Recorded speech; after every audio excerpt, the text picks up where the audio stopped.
신약성경 에베소서 2장 19절부터 22절까지 말씀입니다. 신약성경 에베소서 2장 19절부터 22절까지 말씀입니다. 신약성경 312페이지 에베소서 2장 19절부터 22절까지 말씀, 우리 한 목소리로 같이 읽어볼까요? 천천히 19절부터 22절까지 같이 읽겠습니다. 시작. 그러므로 이제부터 너희는 외인도 아니요 나그네도 아니요 오직 성도들과 동일한 시민이요 하나님의 권속이라.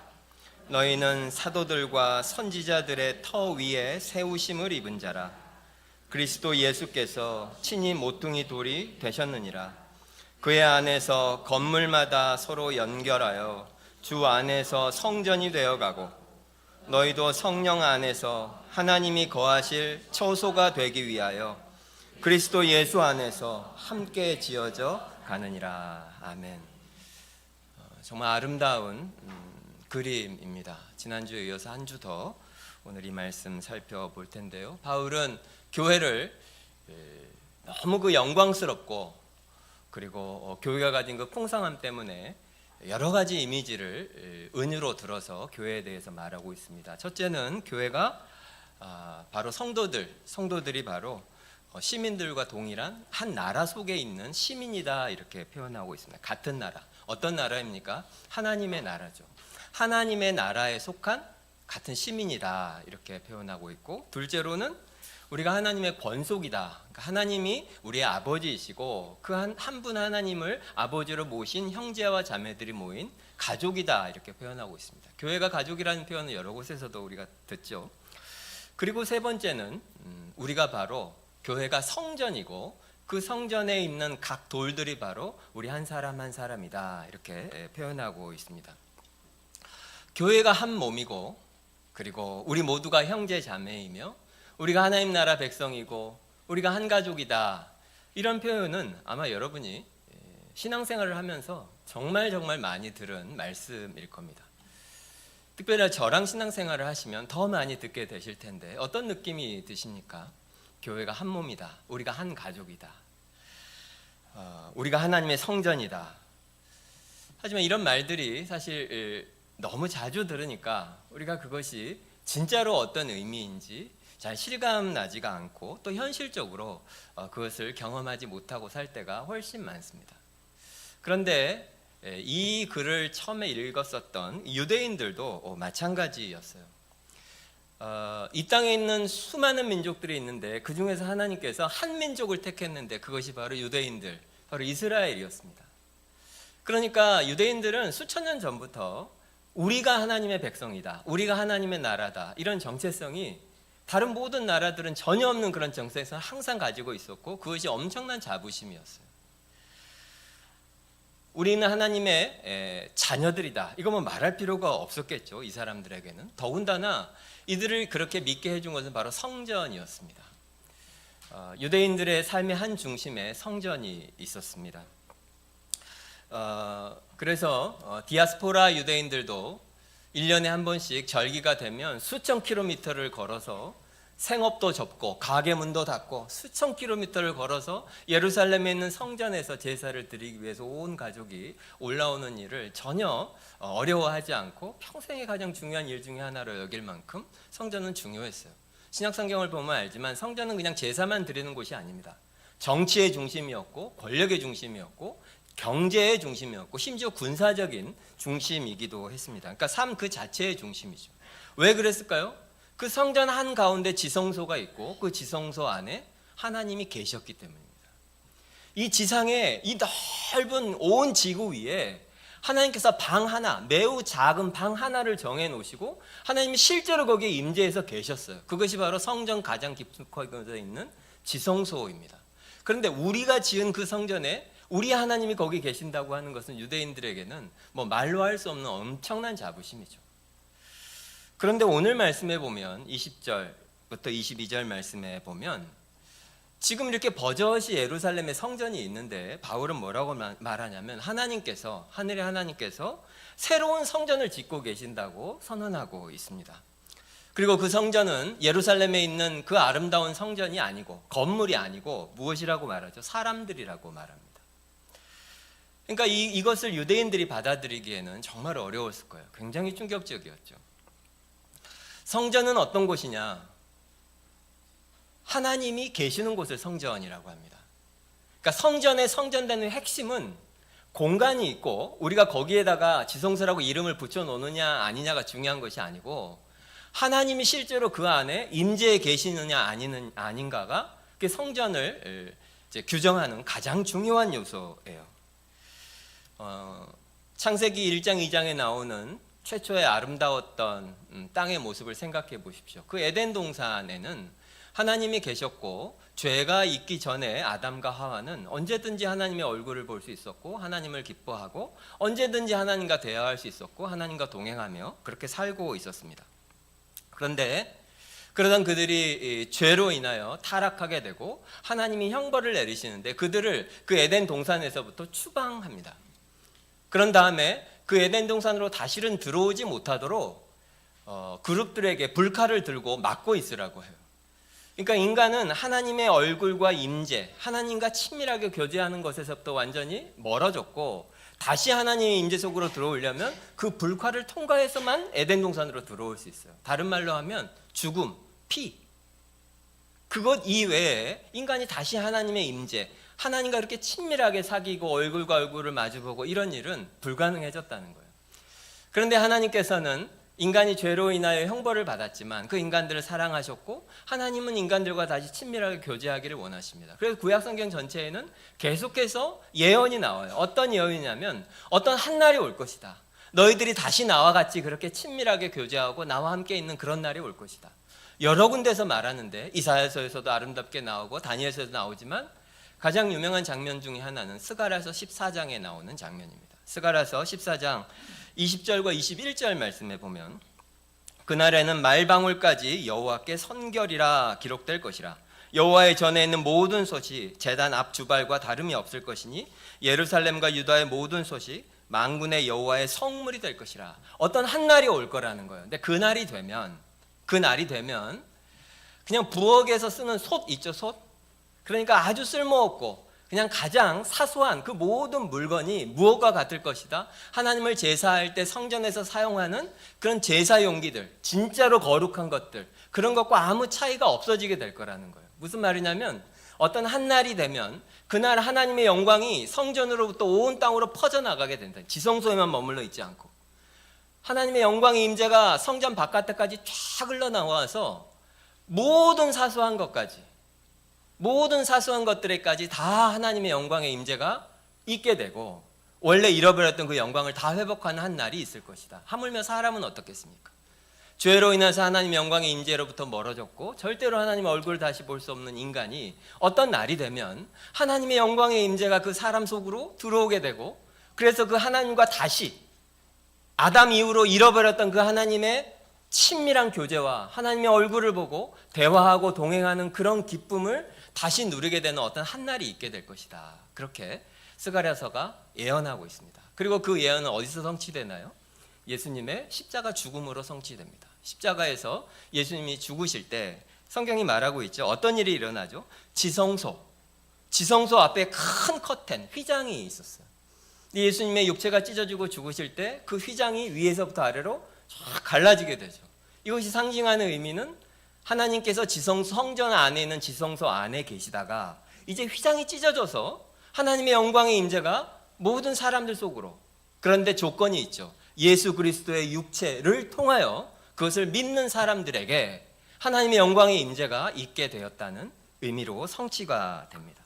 그런 의미에서 예수님의 십자가 죽음과 휘장이 위아래로 갈라지는 것을 통해서 우리가 알 수 있는 것은 하나님은 더 이상 건물인 지성소 안에 계시는 분이 아니시다. 어디에 계십니까? 예수 그리스도를 믿는 사람의 믿음을 통하여 그 믿는 사람 속에 계시게 됩니다. 아까도 말씀드린 것처럼 성전은 무엇이죠? 하나님이 계시는 곳을 성전이라고 합니다.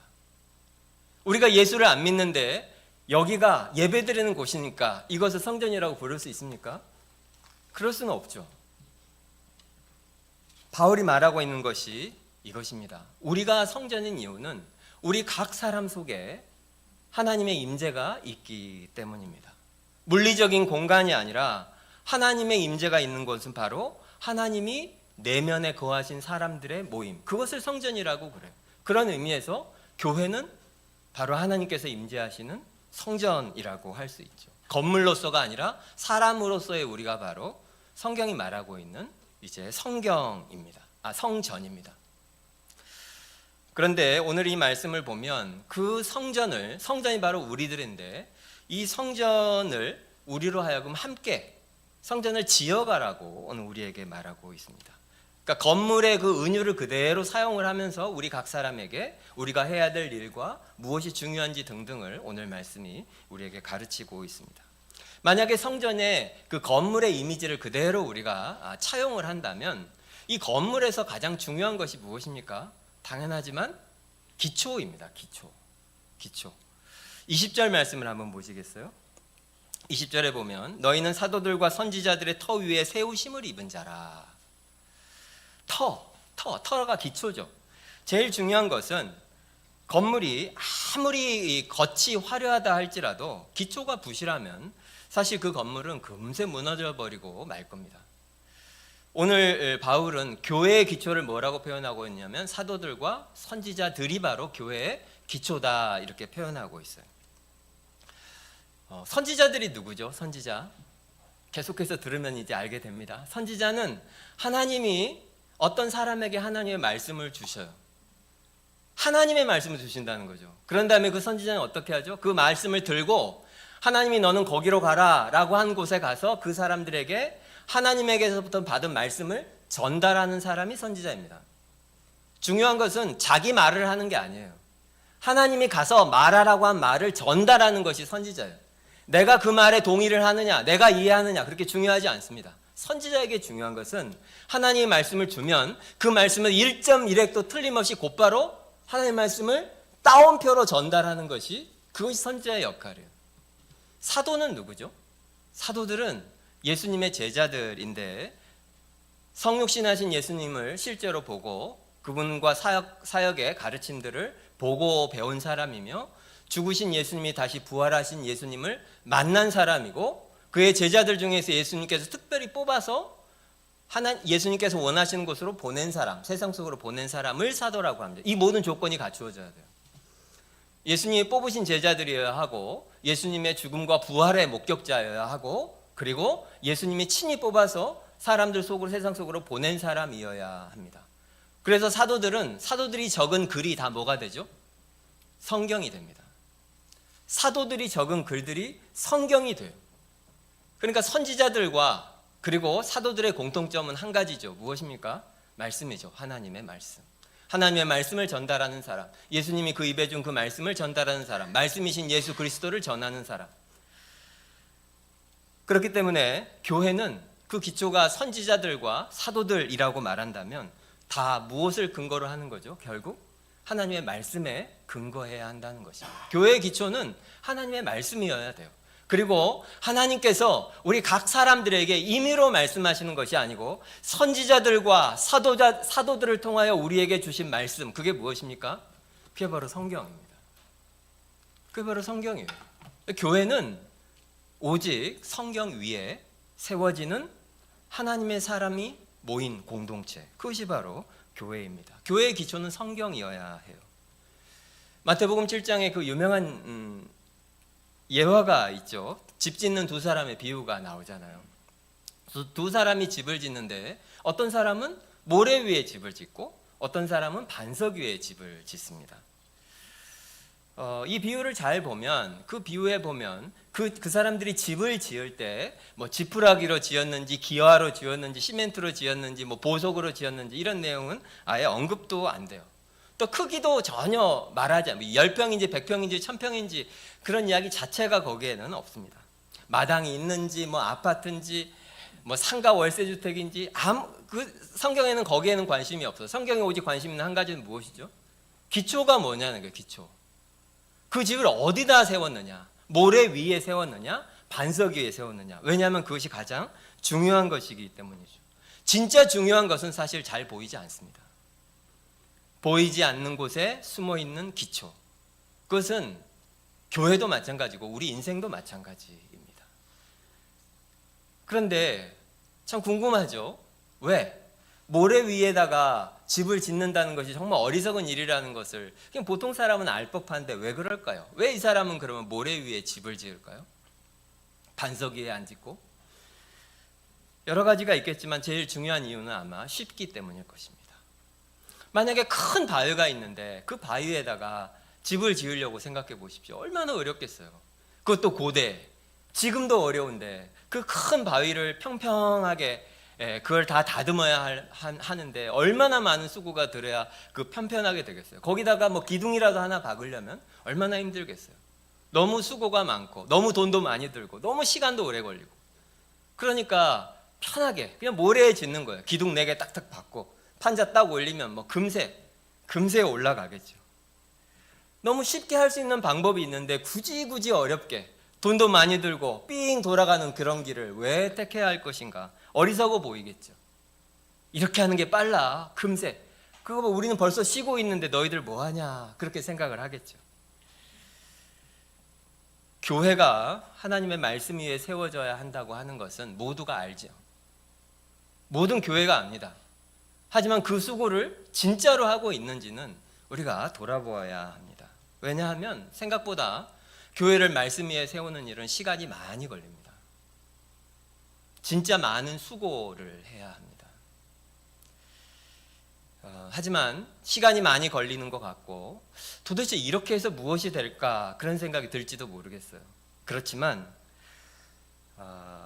더디게 교회가 성장하는 것 같고 그런 것 같아도 말씀 위에 선지자들과 사도들의 터 위에 교회를 매우 천천히인 것 같아도 그렇게 세워가면 어떤 날 알게 됩니까?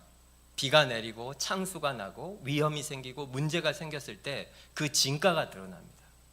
견고하게 눈에 보이지 않는 그 기초가 드러나는 순간이 인생에는 꼭 있게 되고 교회의 역사 동안에도 항상 있게 됩니다. 기초가 얼마나 중요한지 몰라요. 그래서 성경은 계속해서 우리에게 어떤 상황이 돼도 변하지 않는, 흔들리지 않는 한 가지, 반석과 같은 그 위에 세우라고 말하죠. 성경에서 모든 것이 변해도 영원히 변치 않는 한 가지를 뭐라고 말씀하시죠?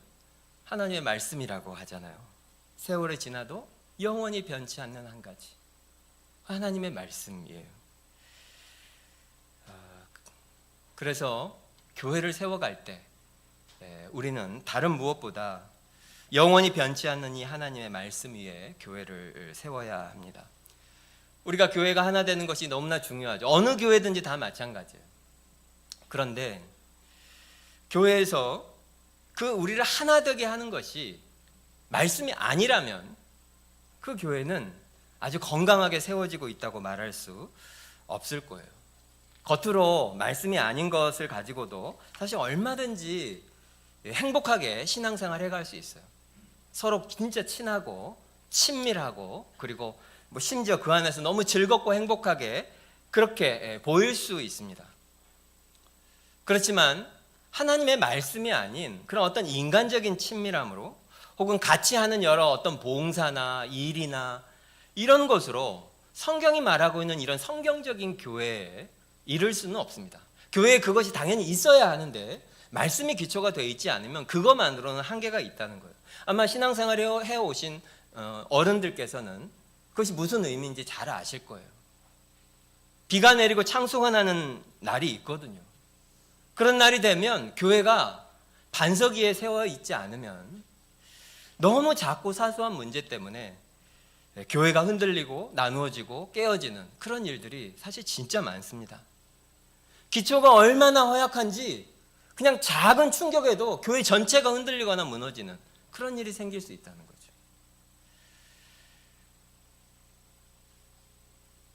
교회의 기초는 하나님의 말씀이어야 합니다. 이것을 우리가 진짜 새겨야 돼요. 지금 우리 교회는 기초를 놓고 있는 때입니다. 다시 말씀드리지만 지금 우리 교회는 기초를 놓고 있는 때예요. 열매를 거두는 때가 아닙니다. 교회를 이제 막 세워가고 있는 때입니다. 우리는 너무너무 중요한 부르심을 하나님께서 우리에게 주신 거예요. 우리를 통해서 우리 삼빛교회가 이후로 50년, 100년 동안 하나님이 사용하시는 그런 아름다운 교회가 되도록 하나님이 큰 일을 시작하신 것입니다. 그래서 우리들이 초점을 맞춰야 할 것은 무엇인가요? 기초죠, 기초. 시간이 걸리고 지금 눈에 보이는 성과가 없는 것 같아도 우리는 변치 않으시는 하나님의 말씀, 이 성경 위에 교회를 세워가려고 서로 애써야 합니다. 다시 말씀드리지만 말씀 위에 교회를 세워가는 것은 생각보다 많은 수고가 들고 시간이 걸립니다. 뭐가 빨리빨리 되는 것 같지 않아요. 하지만 그것을 이겨낼 필요가 있습니다. 그래서 오늘 바울은 이 이미지들을 통해서 교회의 기초가 얼마나 중요한지 말하고, 그 다음에는 그렇다면 기초가 말씀이라면 교회의 진짜 건물은 그럼 우리는 어떻게 세워갈 것인가, 무엇이 필요한가, 그것에 대해서도 말하고 있어요. 그 21절과 22절에 선명하게 보입니다. 21절과 22절 말씀 한번 보십시오.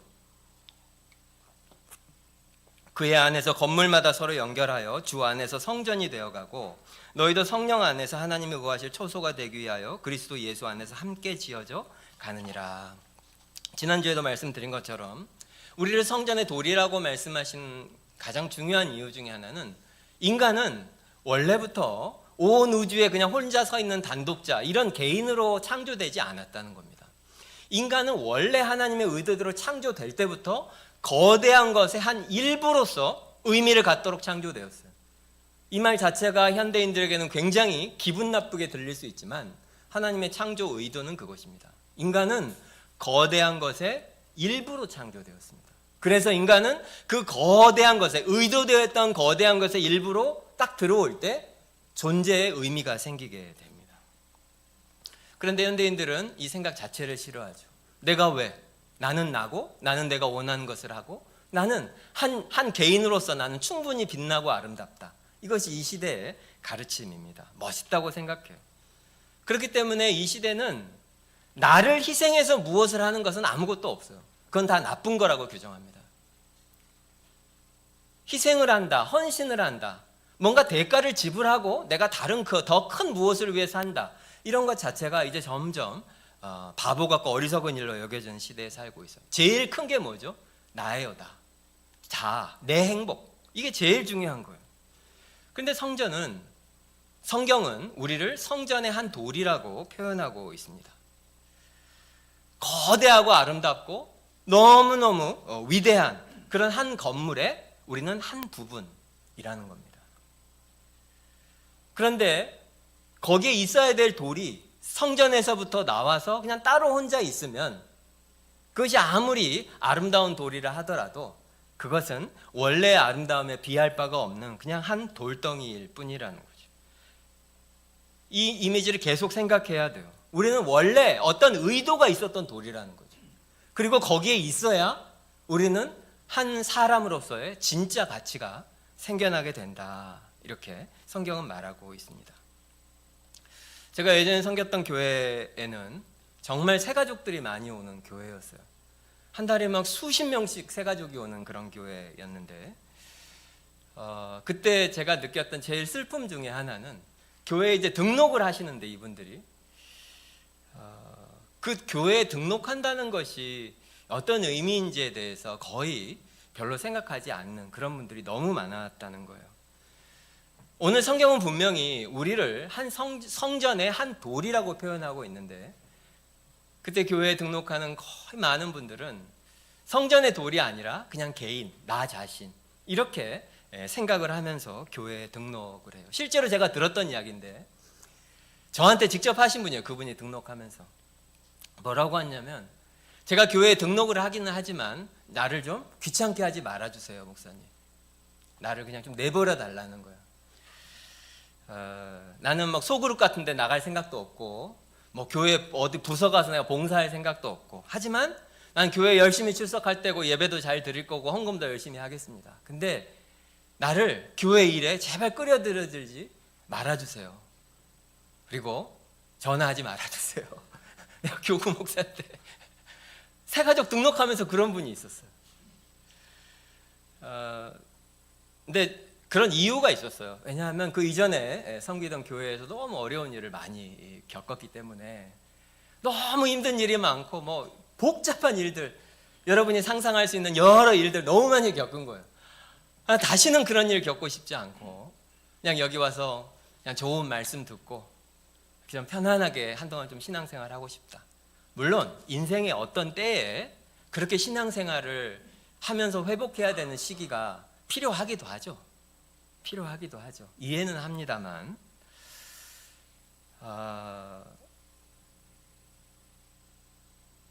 그것이 진짜 해결책이 될 수 있을까? 여러분 중에도 혹시 그런 경험이 있는 분들이 계신지도 모르겠습니다.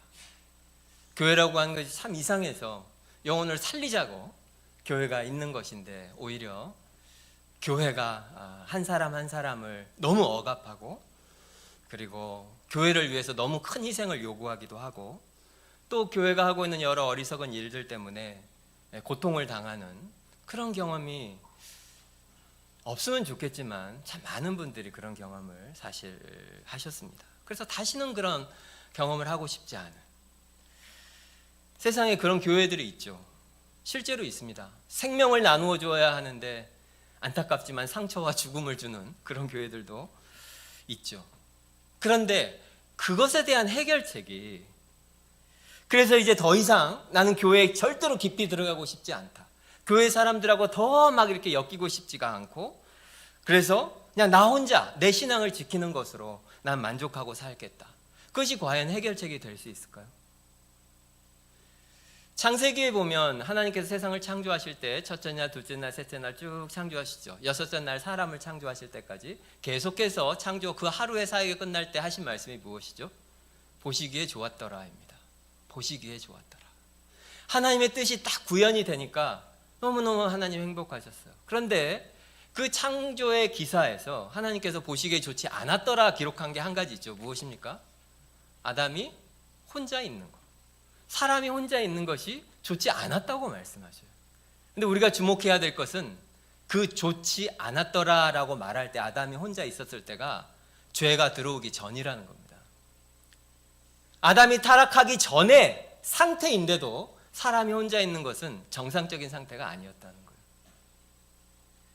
하나님이 창조하다가 실수를 한 게 아니에요. 하나님께서 우리를 어떻게 창조하셨는지를 우리에게 말씀하고 계시는 거죠. 사람은 원래부터 혼자 있도록 돼 있지 않은 존재였다는 거예요. 심지어 낙원, 에덴 동산에 죄가 없는 한 사람이 있어도 그것은 좋지 않았다는 거예요. 왜요? 우리의 존재 자체에 어긋나고 있기 때문에 그래요. 인간은 원래부터 하나님이 창조할 계획 속에서 크고 놀라운 그 어떤 것의 일부분으로 창조가 되어 있습니다. 지난 주 중에 하나님 우리한테 진짜 예쁜 선물을 주셨죠. 희유가 태어났어요. 사진 다 보셨죠? 너무 귀여워서 한 100번은 심하지만 90번은 보지 않았을까 싶어요. 근데 생각해 보십시오. 희유가 자기 엄마 아빠를 택했습니까? 아니죠. 태어났더니 그냥 엄마 아빠가 있는 거예요. 우리는 아무도 가족을 택하지 않습니다. 모든 생명은 주어지는 것이고 생명이 주어지고 태어나면 가족이 생깁니다. 이것은 영적으로도 똑같습니다. 여러분은 여러분의 힘으로 거듭나셨나요? 아니죠. 우리 중에 아무도 자기 힘으로 거듭난 사람은 없어요. 생명이 바깥에서 우리에게 왔어요. 우리는 어떻게 됐습니까? 그냥 태어난 거죠. 태어났더니 무엇이 생겼나요? 가족이 생겼습니다. 그 가족이 무엇입니까? 산디교회입니다. 교회. 모든 그리스도인은 자기 힘으로 태어나지 않고 태어난 사람은 하나님께서 이미 예비하신 가족 속으로 태어나게 됩니다. 이것이 원래 하나님의 의도예요. 창세기 1장부터 마지막까지 이것은 변치 않는 하나님의 의도입니다. 교회는 우리의 선택이 아니라는 거예요. 하나님의 계획입니다. 그래서 여러분께서 과거에 혹시 정말 너무 기억하고 싶지 않은 그런 경험을 혹시 했다고 하더라도 답은 어디에 있습니까? 다시 교회에 있습니다. 그래서 용기가 필요하죠. 그리고 하나님을 믿는 믿음이 좀 필요합니다. 교회를 통해서 하나님이 생명을 주시도록, 그리고 내가 용기를 내서 다시 교회를 사랑하고 교회와 한 몸이 되기로 우리가 결심하는 그런 일이 필요해요. 오늘 성경이 우리에게 바로 그 일을 하라고 도전하고 계십니다. 그렇다면 구체적으로 어떻게 할 것인가? 어떻게 하기를 성경은 원하시는가? 몇 가지만 말씀을 드리겠습니다. 21절과 22절에 보면 다시 그의 안에서 건물마다 서로 연결하여 주 안에서 성전이 되어가고 너희도 성령 안에서 하나님이 거하실 처소가 되기 위하여 그리스도 예수 안에서 함께 지어져 가느니라. 분명히 말하죠. 하나님이 우리를 각 사람 도를 택해서 이 300개라고 하는 벽을 만들기 위해서 우리 각 사람을 거기에 하나님이 놓아두셨어요. 하지만 우리는 그냥 수동적으로 가만히 있기만 하면 되는 것이 아니고 주 안에서 성전이 되어가고 말하죠.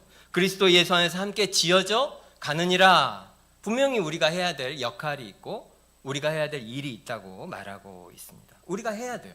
해야 되는 일이 있어요. 우리 몫이 있습니다.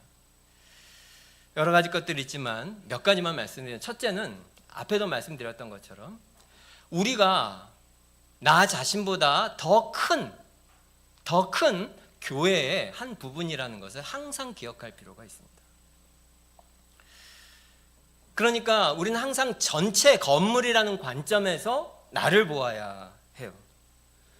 우리가 신앙생활을 하면서 너무 불행하고 또 신앙생활에서 실패하고 여러 가지 이유들이 있지만, 그렇게 되는 가장 주요한 이유 중에 하나가 너무 지나친 자기중심성입니다. 신앙생활을 하는데 모든 신앙생활의 초점이 그냥 나예요. 나 중심이에요. 내 기분, 내 감정, 내 상황, 내 취향, 이게 제일 중요해요. 신앙생활을 하는데. 그래서 내가 하나님의 영광을 위해서 존재하는 것이 아니라 나의 행복을 위해서 누가 존재해? 하나님이 존재해요. 사사기에서 요즘 배우고 있지 않습니까? 그러므로 내가 교회의 일부가 아니라 교회가 나의 행복을 위해서 존재해요. 그렇게 신앙생활을 해가요. 하지만 참된 믿음은 나 중심이 아닌 하나님 중심이죠. 내가 원하는 일을 하나님이 하도록 만드는 것이 신앙생활이 아니고, 참된 신앙생활은 하나님이 기뻐하시고 원하시는 그 일을 내가 하고 하나님 기뻐하시는 그 사역 속으로 내가 동참하는 것이, 그것이 참된 믿음입니다. 우리가 교회에 있는 가장 중요한 목적은 내가 원하는 것을 얻는 것이 가장 중요한 일이 아닙니다. 우리가 여기 있는 이유는 하나님이 얼마나 은혜가 풍성한 분이신지 사람들이 우리를 보고 알 수 있도록 하라고 우리가 여기 있는 거죠. 우리의 목적은 내 행복에 있는 것이 아닙니다. 하나님의 영광이 있습니다. 삼빛교회는 왜 존재합니까? 여러분이 원하는 것을 여러분에게 주기 위해서 존재하는 것이 아니고 우리가 함께 하나님의 영광을 위해서 존재하는 것이 삼빛교회의 제일 중요한 목적입니다. 그래서 내가 원하는 것을 교회가 주냐 안 주느냐 여기에 초점을 두지 마시고 여러분 자신을 거대한 하나님이 세우시는 아름다운 산돌교회에 나는 일부다라는 생각을 1차적으로 항상 할 필요가 있습니다. 두 번째로, 그래서 중요한 것은 그렇게 하나님의 영광을 위해서 우리가 사는 일이 내가 어떤 존재인가를 아는 것이 중요하지, 어떤 행동을 하는 것은 사실 2차적인 것이에요. 지나친 사역, 지나친 활동, 이런 것을 경계하고 조심할 필요가 있습니다. 특별히 이 시대는 더 빠르게, 더 많이, 더 바쁘게, 그것이 가치 있는 삶인 것처럼 모두 말하죠. 하지만 성경은 정반대로 말하고 있어요. 성경에서 진짜 중요한 것은 여러 곳에서 나오지만 우리가 하는 어떤 행위보다 더 중요한 것이 무엇이죠? 우리가 누구인가가 훨씬 중요해요. 우리가 겉으로 하는 어떤 행위보다 하나님이 훨씬 더 중요하게 보시는 것은 우리의 마음 자체입니다. 우리의 행위에서 존재가 나오는 것이 아니고 우리의 존재로부터 행위가 나오는 거죠. 존재가 없이 그냥 행위만 하는 것을 하나님은 혐오하셔요. 근데 안타깝게도 이 문제가 가장 심한 곳 중에 하나가 역설적이게도 교회입니다. 교회에서 우리가 신앙생활을 한다고 할 때 너무 바빠요. 너무 바빠요. 너무 일도 많고 봉사하고 또 여러 프로그램이 있고, 하지만 그런 너무나 많은 일들을 하지만 정작 자신의 내면에 정말 하나님을 사랑하는 마음과 영적인 성숙이 이루어지고 있는지에 대해서는 교회조차도 별로 관심을 안 갖는 경우들이 많습니다. 그냥 교회가 원하는 일을 잘 해주기만 하면 막 칭찬하고 막 직분을 가지게 되는 그런 일이 많이 생깁니다. 그런데 바울은 디모데서 3장 6절에 보면 이렇게 경고하고 있어요. 새로 입교한 자도 말지니 교만하여져서 마귀를 정죄하는 그 정죄에 빠질까 하며, 교회 지도자를 세우거나 교회에 어떤 사역을 맡길 때 새로 입교한 자, 신앙생활을 시작한 지 얼마 안 된 사람, 이런 사람을 세우지 말라고 말하고 있습니다. 충분히 영적으로 성숙하지 않은 사람이 재능이 있고 능력이 있으니까 교회 여러 일을 이렇게 급하게 시키지 말라는 거예요. 왜냐하면 은혜 안에서 예수 그리스도의 그 십자가 아래에서 내가 누구인가라고 하는 분명한 정체성이 없는 상태에서 그냥 교회 일을 하게 되면 어떤 방식으로 하겠습니까? 자기가 그동안 살아온 방식대로 하게 됩니다. 세상 일 하듯이 교회 일을 하게 돼요. 그러면 필연적으로 비교하게 되고 싸우고 교만하고 시기하고 여러 가지 일들로 교회의 문제를 만들고, 심하면 교회를 무너뜨리는 일까지 생기기도 합니다. 특별히 영적인 공동체인 교회에서는 진짜 중요한 것이 우리가 무엇을 하기 전에 내가 누구인지에 대한 명확한 정체성이 있어야 합니다.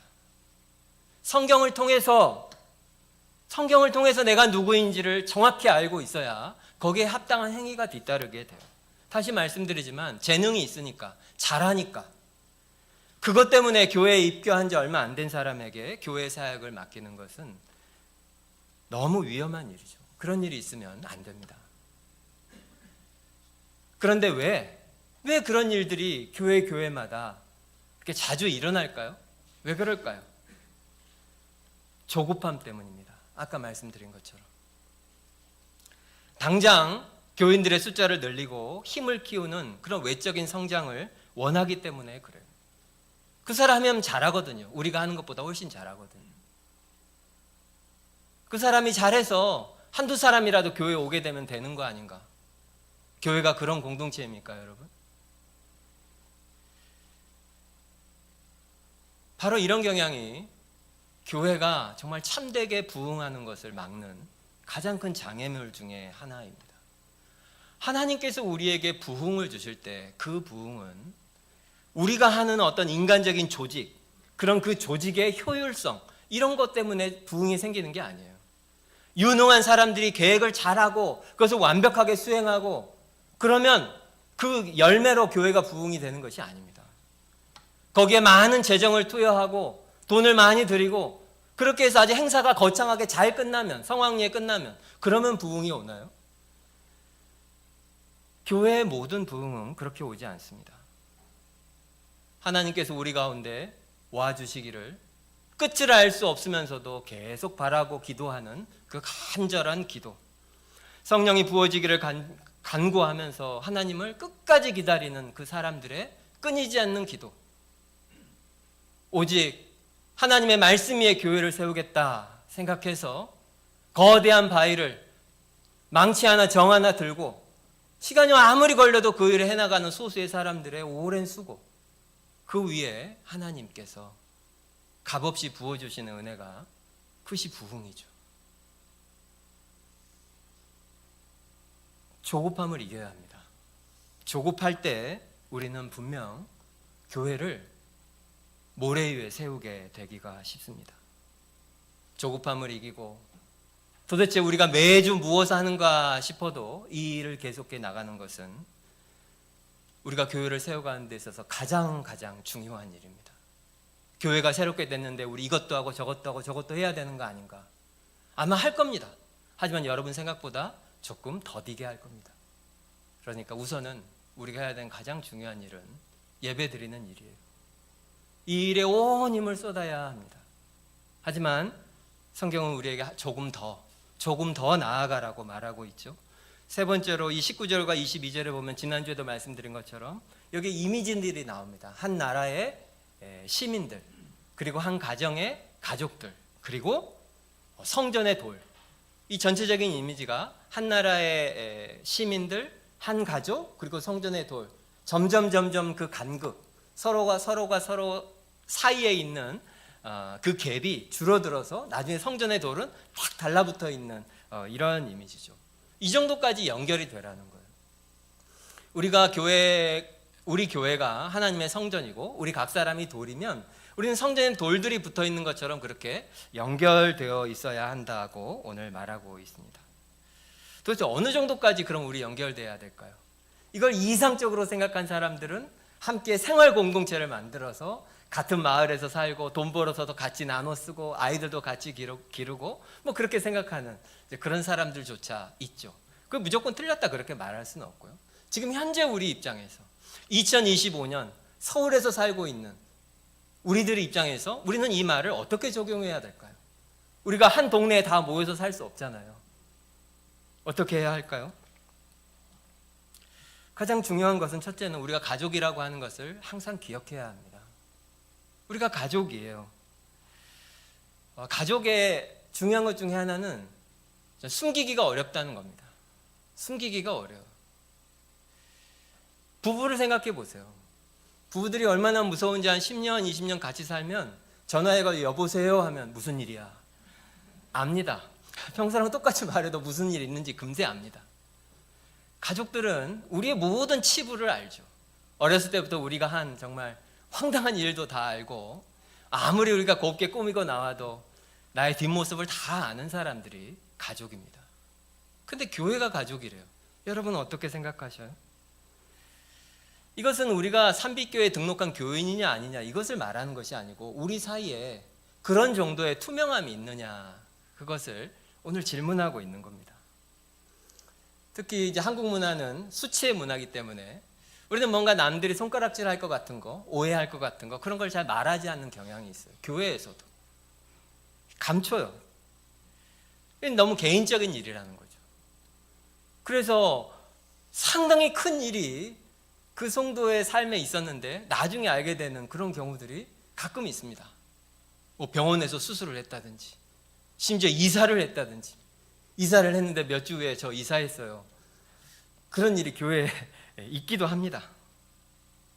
왜 그런 중요한 일들을 굳이 교회에 안 알릴까요? 그렇게까지 중요한 일이 아니니까. 성경은 분명 우리가 가족이라고 말하고 있는데 그렇게 살면 그건 가족이 아닌 것처럼 대하는 거예요. 배려하는 것이 아니고 오히려 섭섭하게 만드는 일이라는 거죠. 서로가 서로를. 우리 곁에 있는 형제와 자매들을 우리의 모든 삶을 다 열어서 우리가 서로 환영하고 받아들이고 그리고 관여하고 사실 그렇게 살아야 합니다. 쉽지 않은 일이죠. 살면서 좋은 일도 있고 나쁜 일도 생기죠. 슬픈 일도 생기고 때로는 부끄러운 일도 생깁니다. 말하고 싶지 않은 일이 생기기도 합니다. 하지만 우리가 정말로 우리가 한 몸이라는 것을 믿으면 우리는 좀 의도적으로 그 일을 할 필요가 있습니다. 예배 끝나고 우리 올라가서 함께 식사하고 대화하고 이 모든 것이 사실 그런 일이죠. 하지만 거기서 좀 그치지 마시고 조금만 더 하면 좋겠습니다.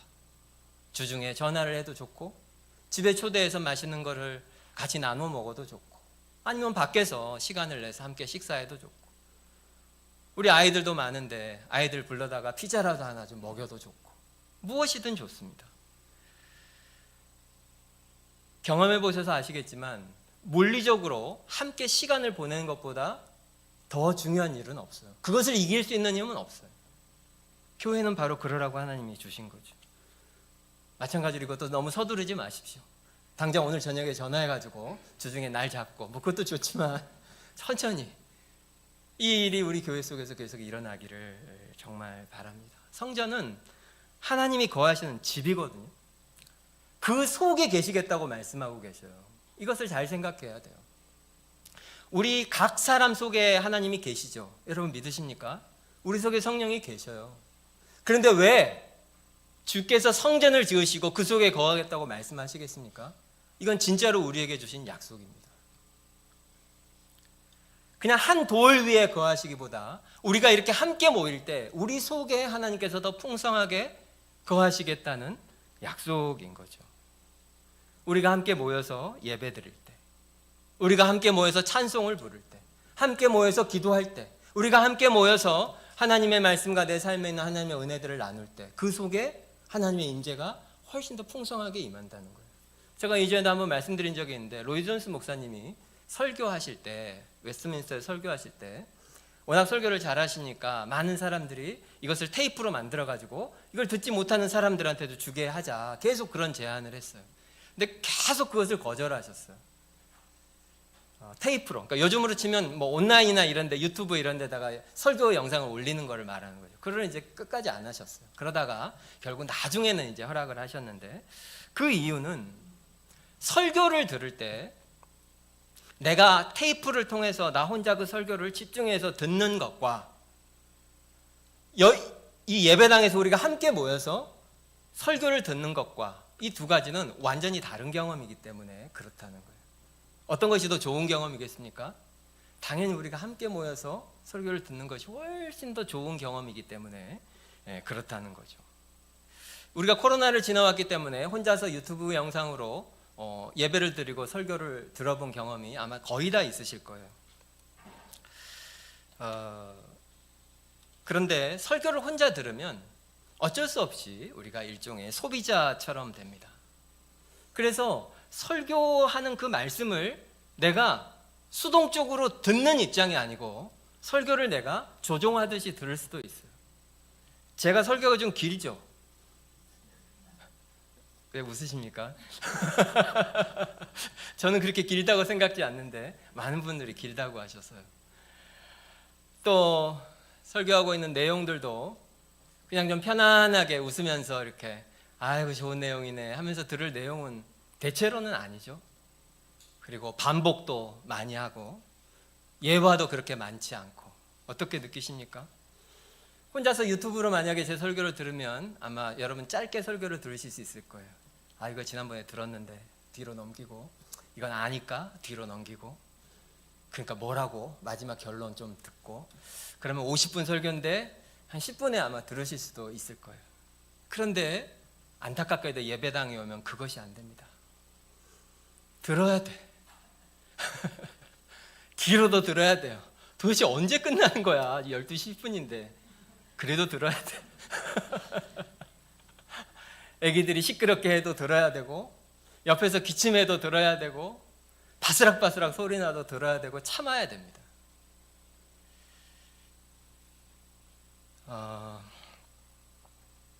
그런데